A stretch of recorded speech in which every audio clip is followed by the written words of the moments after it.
Hello learners, आप सभी को प्यार भरा नमस्कार। ज्ञानश्री क्लासेस में आपका बहुत बहुत स्वागत है। तो नेट के पेपर 1 यूनिट 9 हमारा natural hazards and disasters topic आज होने वाला है। बहुत इंपॉर्टेंट टॉपिक, छोटा टॉपिक लेकिन इम्पैक्टफुल टॉपिक है। तो बिल्कुल अच्छे से पूरे वीडियो को देखिएगा और अगर हमारा एफर्ट अच्छा लग रहा है तो लाइक कर दीजिए इस वीडियो को। इससे थोड़ा सा बूस्ट मिल जाता है हमारे चैनल को। तो बढ़ते हैं। अगर आपने अभी तक हमारे ज्ञानश्री के ऐप को नहीं डाउनलोड किया तो प्ले स्टोर पर ऐप अवेलेबल है, आप जाके डाउनलोड कर सकते हैं। वहाँ से आप फ्री मॉक टेस्ट दे सकते हैं और इसके साथ साथ PDFs आपको वहीं मिल जाएंगे। आगे बढ़ते हैं आज की क्लास में। आज का हमारा क्लास होने वाला है जो प्राकृतिक आपदाएं हैं और उनसे निपटने के क्या क्या टेक्निक्स हैं और क्या कॉजेज़ हैं ऐसे आपदाओं के, इन सभी को हम अच्छे से समझेंगे आज। तो natural hazards and disaster, without any further do let's get started. सबसे पहले हम समझेंगे अर्थक्वेक को। अर्थक्वेक होता क्या है और इसके क्या क्या कारण हैं। तो अर्थक्वेक सडन वायलेंट शेकिंग होता है, यानी कि तुरंत अगर आपका ज़मीन, आपको लगे कि आप ज़मीन पे हो और ज़मीन हिलने लगा, या फिर ऐसा लगता है जैसे आप बोट में हो। कभी आपने बोट राइड किया होगा तो उसमें कैसा लगता है, पानी के ऊपर ऐसा लगता है कि बोट छिछल रहा है, वैसा ही इसमें बिल्कुल लगता है।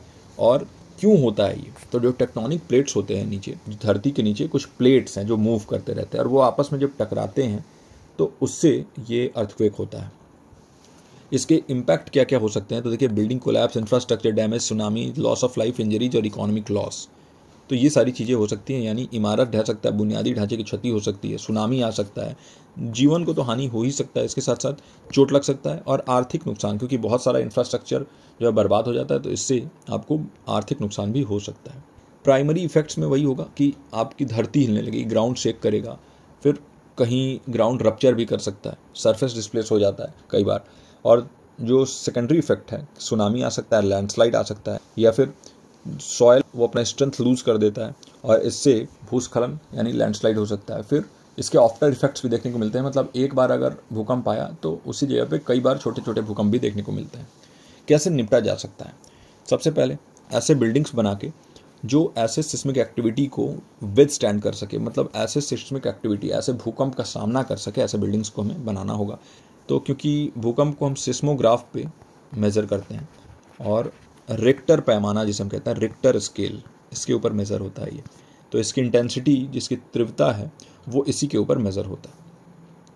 अर्ली वार्निंग सिस्टम, वैसे तो ज़्यादा कुछ अर्ली वार्निंग सिस्टम ऐसा होता नहीं है, लेकिन आप डेवलप कर सकते हैं और इम्प्लीमेंट कर सकते हैं कि अगर स्टार्टिंग में पता चल जाए आपको तो जल्दी से अनाउंसमेंट कर सको। या फिर एनिमल्स के बिहेवियर, अगर कुछ अलग लग रहा है आपको, अगर ऐसा लग रहा है कि जो एनिमल्स हैं वो कुछ अलग टाइप से बिहेव कर रहे हैं, तो वो एक अर्ली वार्निंग माना जाएगा और हो सकता है कि कोई वहाँ नेचुरल कैलामिटी आने वाली हो। पब्लिक को एजुकेट कर सकते हैं आप, जो भी कम्युनिटी है आपकी उसको एजुकेट कर सकते हैं, उसको सिखा सकते हैं कि जब भी ऐसा भूकंप आए तो आप क्या कर सकते हैं, क्या सेफ्टी मेजर्स ले सकते हैं। जैसे सीढ़ियों का इस्तेमाल करें, लिफ्ट का इस्तेमाल ना करें। भूकंप आने पर आप या तो टेबल या चेयर के नीचे जल्दी से घुस जाएं अगर आपके पास टाइम नहीं है तो। और तीसरी चीज़ की कोने में चले जाएं, रूम के एक कोने में चले जाएं। ये सारी चीज़ें आप कर सकते हैं। इमरजेंसी प्लानिंग में वही इमरजेंसी रिस्पांस प्लान्स और रेगुलर ड्रिल्स करने होंगे हमेशा, लगातार। अगर बीच बीच में आप प्रैक्टिस करते रहो कि ऐसे कुछ नेचुरल डिजास्टर आ जाता है तो आप उस केस में क्या करोगे, उससे भी बहुत हेल्प मिलने वाला है। तो ये है इसके मेजर्स, कैसे आप इसको मिटिगेट कर सकते हो। और देखिए, land use planning, high building बनाना, यानी ऐसे एरियाज जो कि बहुत ज़्यादा अर्थक्वेक प्रोन हो, उसको भी कई जोन्स में बांटा गया है ना। अर्थक्वेक भी कई जोन्स में बांटा गया कि कहाँ कितने तीव्रता का भूकंप आ सकता है। तो अगर आपका डेंजर जोन में है, ऊंचे बिल्डिंग ज़्यादा मत बनाओ, थोड़े से बिल्डिंग्स का हाइट कम रखो, है ना। ऐसा गवर्नमेंट कर सकता है। पर्सनल लेवल पे अगर आप नहीं कर पा रहे हो, गवर्नमेंट का नियम आने के बाद कई लोग करने लगते हैं, तो गवर्नमेंट ऐसे रूल्स ला सकता है। तो ये था अर्थक्वेक। अब हम देखते हैं सुनामी। तो सुनामी क्या होता है? देखिए, सुनामी जो है वो बहुत ऊंचे ओशियनिक वेव्स होते हैं, यानी समुद्री लहरें हैं, वो इतनी ऊंची उठती हैं। और ये होती क्यों है? अंडर वाटर अर्थक्वेक से, जो पानी के अंदर भूकंप आ जाता है, या फिर जो वॉल्केनिक एरप्शंस होता है, जो ज्वालामुखी फट जाता है पानी के अंदर, या फिर लैंडस्लाइड हो जाता है, बहुत ज़्यादा बड़ा भूमि अगर पानी के अंदर गिर जाए तो इससे भी सुनामी उठ सकता है। क्या होता है इससे? जो आसपास के कोस्टल एरियाज में रहने वाले लोग हैं वहाँ पर फ्लड आ जाता है, प्रॉपर्टी डैमेज हो जाता है, लाइफ बहुत सारा लॉस होता है, और इन्वायरमेंटल डैमेज तो होता ही है, आपकी प्रकृति को बहुत नुकसान पहुँचता है। जापान का सुनामी आपको याद होगा कितना ज़्यादा उसमें जान माल का हानि हुआ था। तो इसकी लहरें जो है कई बार 20 फुट 50 फुट तक उठ जाती हैं। अब सोचिए, उतनी ऊंची लहरें अगर आएंगी तो उसमें कौन बचेगा आसपास में। कैसे निपटा जा सकता है? तो देखिए, एक तो अर्ली वार्निंग सिस्टम के थ्रू। तो जब भी हाई टाइड लो टाइड, इसको आप देखते रहो, अगर आप ऐसे इलाके में रहते हो, कोस्टल रीजन में रहते हो, तो कब हाई टाइड हो रहा है, कब लो टाइड हो रहा है। और इसके अलावा जो है हम पॉपुलेशन को अलर्ट कर पाएँ, वहाँ पर प्रॉपर जो है सायरन्स लगे हों ताकि अलर्ट करने पर तुरंत लोग उस एरिया को छोड़ दें। इवैक्यूएशन प्लान होना चाहिए कि कैसे अगर ऐसा कुछ होता है तो उस एरिया से सभी लोगों को निकाला जाएगा। तो ऐसे हमें कुछ इवैक्यूएशन प्लान्स डेवलप करने होंगे। कोस्टल डिफेंसेस, जैसे हम सी वॉल्स बना सकते हैं, जो समुद्र के किनारे वाली जो वॉल होती है ना उसको ऊंचा कर सकते हैं और दूसरे बैरियर बना सकते हैं ताकि ये वेव्स जो है सिटी के अंदर ना आए। और पब्लिक को एजुकेट करते हैं कि अगर ऐसा कुछ हो जाए तो आपको कैसे उससे निपटना है, क्या क्या सेफ्टी प्रोसीजर्स आप अपना सकते हैं। तो ये सारी चीज़ें जो हैं हेल्प करेंगी सुनामी से निपटने के लिए। अगला है फ्लड यानी बाढ़। तो देखिए बाढ़ क्या होता है आपको पता ही है, बहुत ज़्यादा अगर बारिश हो जाए, नदियाँ उनके स्तर में बहुत ज़्यादा उफान आ जाए तो इससे बाढ़ आ जाता है। और बाढ़ जो है वो नॉर्मली अगर हम देखें तो हैवी रेनफॉल से, और ऐसे स्टॉर्म आ जाए, अगर कहीं बहुत ज़्यादा तूफान आ जाए या फिर डैम में फेलियर हो गया और पूरा पानी छोड़ना पड़ा, तो इसकी वजह से बाढ़ आ सकता है। और बाढ़ में आप क्या कर सकते हो, उसके क्या प्रभाव हैं। सबसे पहले तो बहुत ज़्यादा प्रॉपर्टी का लॉस हो जाता है, संपत्ति की क्षति हो जाती है, वाटर पोल्यूशन भी हो जाता है क्योंकि इसमें बहुत सारा मलबा भी बह रहा होता है। और देखो लाइफ को तो लॉस होता ही है, इसके साथ साथ लोगों को विस्थापन करना पड़ता है, उस जगह को छोड़ के दूसरी जगह जाना पड़ता है, अपने घरों को छोड़ना पड़ता है। और कई इलाके तो ऐसे होते हैं जहाँ हर साल बाढ़ आता है और हर साल लोग अपना घर छोड़ के कहीं चले जाते हैं और फिर वो जैसे बाढ़ चला जाता है तो वो आते हैं। तो इससे निपटने के लिए हमें क्या क्या करना होगा। सबसे पहले तो हमें एक flood plain mapping and zoning regulation लाना होगा, है ना। आप ऐसे फ्लड एरियाज़ को मैप कर सको जहाँ पर खतरा ज़्यादा है, एक जोन बना दो जहाँ पर खतरा ज़्यादा है। जैसे बिहार के कुछ इलाके हैं वहाँ बहुत खतरा है, नेपाल से पानी लोग छोड़ते हैं और वहाँ पर पूरा डूब जाता है, उनका पूरा गांव का गांव डूब जाता है। तो ऐसे एरियाज़ को आपको मैप करना होगा, ऐसे जोन्स को बिल्कुल अलग करना होगा। दूसरी चीज़, आप फ्लड डिफेंस जैसे कि levee, dam, storm water management system आप लगा सकते हो, जिसे हम कहते हैं हिंदी में बंधा बनाना, बांध बनाना। तो आप बांध बना सकते हैं जिससे ये बाढ़ का पानी जो है आपके गाँव तक या शहरों तक ना पहुँचे। फिर अर्ली वार्निंग सिस्टम आप लगा सकते हो, जिससे पता चल जाए कि अगर नदी के स्तर में बढ़ोतरी हो रही है तो उससे पता चल जाएगा कि हाँ बाढ़ आने वाला है, तो लोगों को आप वहाँ से निकाल सको। एनडीआरएफ इंडिया में काम करती है, ये लोग जो है हेल्प करते हैं वहाँ से निकालने के लिए। लेकिन लोगों को अगर आप जागरूक बनाएं तो लोग अपना हेल्प खुद भी कर सकें। जैसे पशुओं को वहाँ से जल्दी हटा दें, जो भी गाड़ियाँ हैं उनको हटाएं, खुद को वहाँ से लेके चले जाएँ कहीं अपने फैमिली को लेके। तो ये बहुत इंपॉर्टेंट है, गवर्नमेंट को इसके लिए काम करना चाहिए। गवर्नमेंट को ऐसे लोगों के लिए टेम्प्रोरी होम्स बनाने चाहिए। फिर दूसरी चीज़ है कि अर्ली वार्निंग सिस्टम के थ्रू आप जो है ये प्रिपेयर्डनेस प्लान बना सकते हैं और इससे भी बहुत हेल्प कर सकते हैं, है ना। और फिर जल निकासी प्रणालियाँ विकसित कर सकते हैं कि आप उस पानी को कैसे निकालेंगे, जो भी अतिरिक्त पानी है उसको संभालने के लिए आपके पास या तो आप वहाँ पर डैम्स बना दो, बांध बना दो, जिससे कि वो पानी जो है वो अंदर ना एंटर कर पाए गाँव और शहरों वाले एरियाज़ में। फिर अगला आ जाते हैं हम हरिकेन्स, टाइफून्स और साइक्लोन्स, जिसे तूफ़ान, टाइफून और चक्रवात के नाम से भी जाना जाता है। तो क्या होता है, देखिए ट्रॉपिकल साइक्लोन्स होते हैं जिनमें बहुत तेज़ हवाएं भी चलती हैं, इसी को हम कहते हैं तूफ़ान या टाइफून या चक्रवात। और हवाएं अक्सर जो है वो 74 मील पर आवर या इससे ज़्यादा की चलती हैं, और इसके साथ साथ बहुत बारिश भी होता है और बहुत ज़्यादा तूफान भी होता है।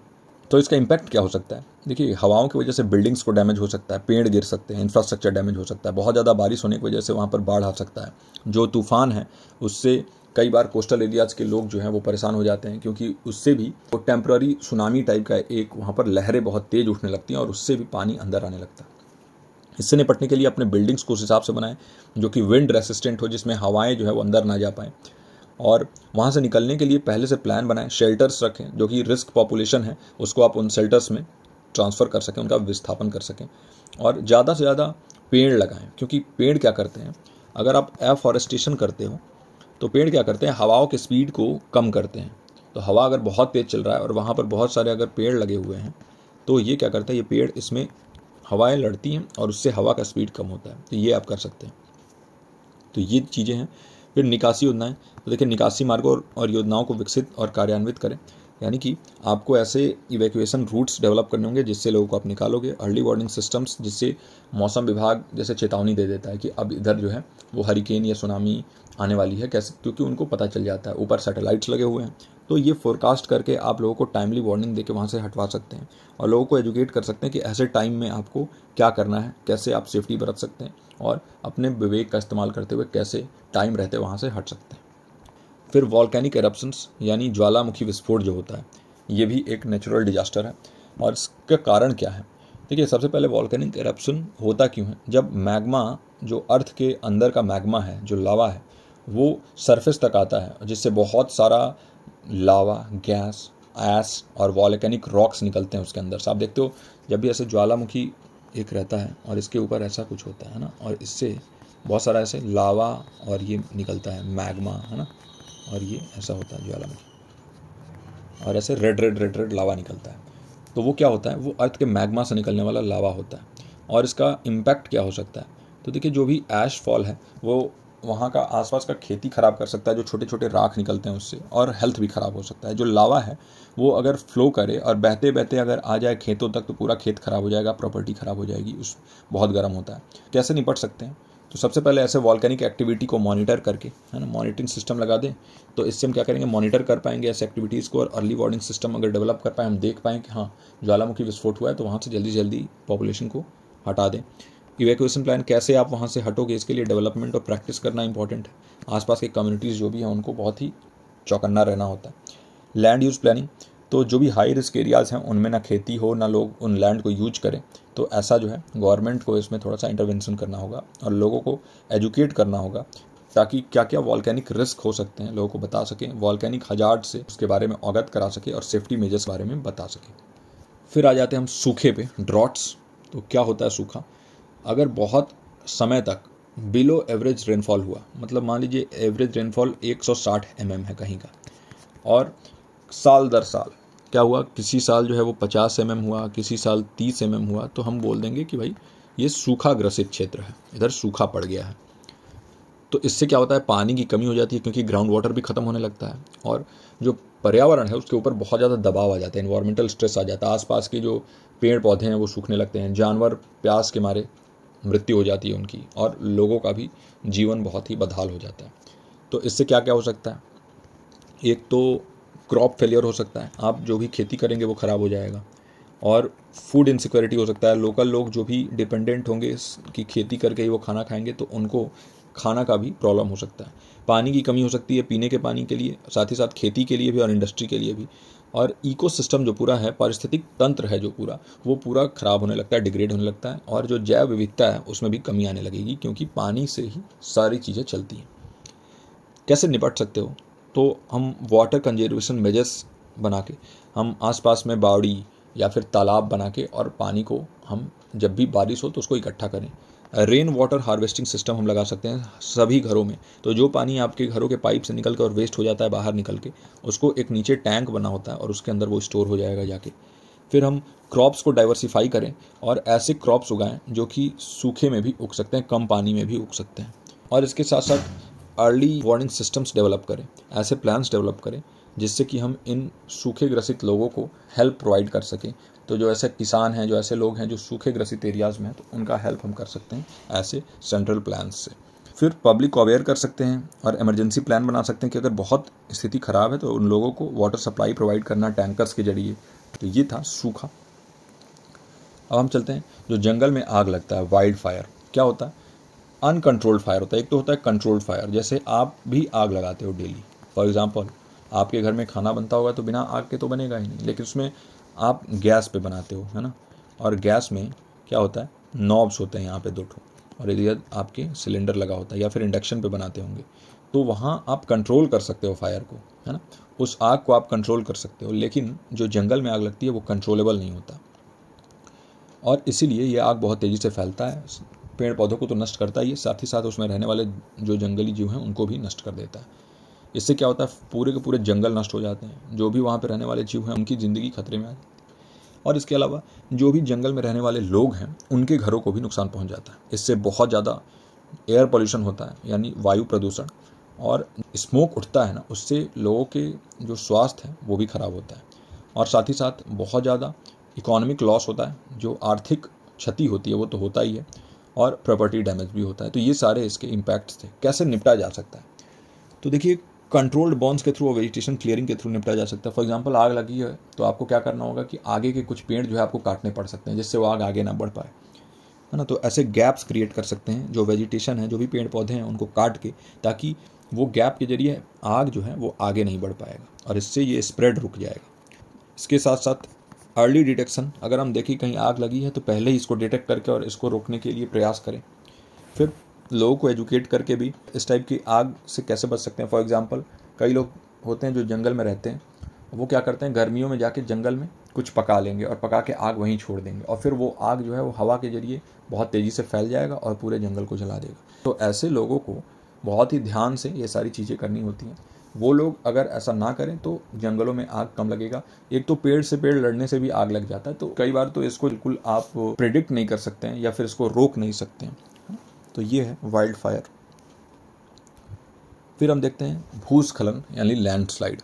तो लैंडस्लाइड क्या होता है, अगर कोई चट्टान है वो खिसक गया या फिर अगर भूमि है वो खिसक गया, और जिससे क्या होगा कि पूरा का पूरा जो मिट्टी है वो एक ही साथ नीचे खिसक जाता है, उसको हम कहते हैं भूस्खलन। इसके कारण क्या है, सबसे पहले चीज़ तो पेड़ों का कम होना, क्योंकि ट्रीज़ के जो रूट्स हैं वो मिट्टी को बांधे रखते हैं, और ये ज़्यादातर माउंटेन वाले रेंजेस में होता है, जो यहाँ पर बहुत बड़े बड़े पहाड़ हैं। तो क्या होता है कि यहाँ पर अगर पेड़ पौधे हैं तो वो क्या करेंगे, इस मिट्टी को बांधे रखते हैं, लेकिन जैसे पेड़ पौधे कम रहते हैं तो ये मिट्टी क्या होती है, ढीली पड़ जाती है और ये खिसक के नीचे आ जाती है। और अगर इधर आपने रोड बनाया है तो कई बार तो ये लोगों के गाड़ियों पर ही गिर जाती है और गाड़ियाँ जो हैं वो ख़त्म हो जाती हैं, साथ ही साथ लोगों का जान भी चला जाता है। तो लैंडस्लाइड बहुत ही ज़्यादा खतरनाक चीज़ है, और हिमाचल प्रदेश और उत्तराखंड में तो ये बहुत देखने को मिलता है ना। तो हिमाचल प्रदेश और उत्तराखंड जो है इसमें बहुत ज़्यादा लैंडस्लाइड होता है। ये कई बार बहुत भारी वर्षा की वजह से भी हो सकता है, कई बार ये भूकंप आने की वजह से भी हो सकता है, कई बार ज्वालामुखी फटने की वजह से हो सकता है। तो लैंडस्लाइड के कारण कई हो सकते हैं। इसका इम्पैक्ट क्या है, तो देखिए कई बार तो पूरे घर जो है वो ढह जाती हैं, जैसे अभी हिमाचल प्रदेश में हुआ था। रोड्स कई बार पूरा ख़राब हो जाते हैं, उस पर कोई अगर जा रहा होगा तो उसकी भी जान चली जाती है, और इंफ्रास्ट्रक्चर तो ख़राब हो ही जाता है। फिर नदियाँ जो हैं ब्लॉक हो जाती हैं, एक ही बार पूरा मिट्टी गिर जाएगा तो नदियाँ ब्लॉक हो जाएंगी, जिससे ऊपर जो है फ्लड आ जाएगा। जैसे मान लीजिए नदी को आपने रोक दिया तो पीछे तो फ्लड आ जाएगा, तो वो हो सकता है। कैसे इससे निपटा जा सकता है, तो स्लोप स्टेबलाइजेशन मेजर्स लेके, जैसे कि हमने रिटेंशन वॉल्स बना दिए। कई बार आपने देखा होगा माउंटेन एरियाज़ में ऐसे आप जा रहे हो रोड पे और इधर जो है बहुत ऊंचे ऊंचे से दीवार बना होता है ना। और ये दीवार क्यों बना होता है, क्योंकि वो मिट्टी को रोके हुए है ऐसे। तो इसके लिए आप रिटेंशन वॉल्स बना सकते हो, ड्रेनेज सिस्टम बना सकते हो कि जो पानी है जब भी बारिश हो तो पानी निकल जाए ऊपर से। फिर कैसे लैंड यूज़ प्लान करना है आपको, ताकि जो लैंडस्लाइड प्रोन एरियाज़ हैं वहाँ पर आप बिल्डिंग्स कंस्ट्रक्ट ना करो, ये आप कर सकते हो। इसके अलावा अर्ली वार्निंग सिस्टम्स आप जारी कर सकते हो कि अगर कहीं बारिश हो रहा है बहुत तेज़ और वहाँ लैंडस्लाइड का खतरा है तो लोगों को उधर जाने से रोक सकते हो आप। तो ये सारी चीज़ें करके आप लैंडस्लाइड के खतरों से निपट सकते हो। तो ये थे कुल मिला के हमने 8 अलग अलग नेचुरल हजार्ड्स और डिजास्टर्स को देखा, और कैसे हम इनसे निपट सकते हैं ये देखा हमने। और सारांश क्या निकलता है, समरी क्या निकलता है। तो देखिए जो भी प्राकृतिक खतरे और आपदाएं हैं ये बहुत एक्सट्रीम इवेंट्स होते हैं, और ये जब भी होते हैं तो बहुत ज़्यादा नुकसान करते हैं। देखिए अर्थक्वेक्स यानी भूकंप, ज्वालामुखी फटना, बाढ़ आना, सुनामी आना, तूफान आना। टॉर्नेडोज़ क्या होते हैं ये भी बता देता हूँ।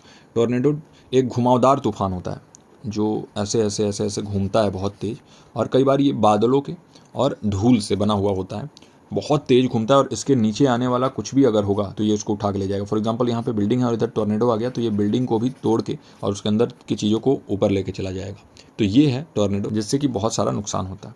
फिर सूखा, फिर जो है भूस्खलन, लैंडस्लाइड हो जाता है, जंगलों में आग लग जाता है। तो ऐसे एक्सट्रीम इवेंट्स जो हैं वो होते हैं, तो इससे बहुत सारे दूसरे खतरे हो जाते हैं। ये घटनाएं जो हैं ये जीवन, संपत्ति और पर्यावरण तीनों को बहुत ज़्यादा नुकसान पहुंचाते हैं, और इससे निपटने के लिए हमें स्ट्रैटेजीज़ बनाने होंगे, अर्ली वार्निंग सिस्टम बनाना होगा, हमारा रिस्पॉन्स प्लान कैसा रहेगा, हमें नेशनल लेवल पे इसके लिए एक टीम बनाना होगा। जैसे इंडिया के लिए NDRF काम करता है, डिजास्टर रिलीफ में बहुत हेल्प करता है NDRF। फिर इंडियन आर्मी भी इसके लिए काम करती है। तो ऐसे टीम्स बना के और ऐसी आपदाओं में हम कैसे हेल्प कर सकते हैं, लोगों को कैसे हम एजुकेट कर सकते हैं इसके बारे में, इमरजेंसी प्लान कैसे बना सकते हैं, ताकि इन प्राकृतिक आपदाओं की जो इम्पैक्ट है, इनका जो प्रभाव है उसको हम कम कर सकें, और जो हमारी कम्युनिटी है, समुदाय है जो हमारा, उसको और ज़्यादा सशक्त बना सकें, ताकि ऐसे आपदाओं से वो लड़ने के लिए तैयार रहें। तो ये था आज का क्लास। आई होप कि आज का क्लास आपको इन्फॉर्मेटिव लगा हो। अगर आप एनरोल करना चाहते हैं हमारे दिसंबर बैच में तो एडमिशन ओपन है टिल 31 जुलाई, और यहाँ पर जो नंबर दिया हुआ है 9015958713, इस पर आप कॉल करके और जानकारी ले सकते हैं। एडमिशन अगर इंटरेस्टेड हैं तो ले सकते हैं। 3499 में आपको पेपर 1 प्लस पेपर 2 दोनों मिल जाएगा। तो इस वीडियो में यहीं तक, मैं मिलता हूँ आपसे अगले वीडियो में। टिल देन आप अपना और अपनों का ख्याल रखिए। नमस्कार।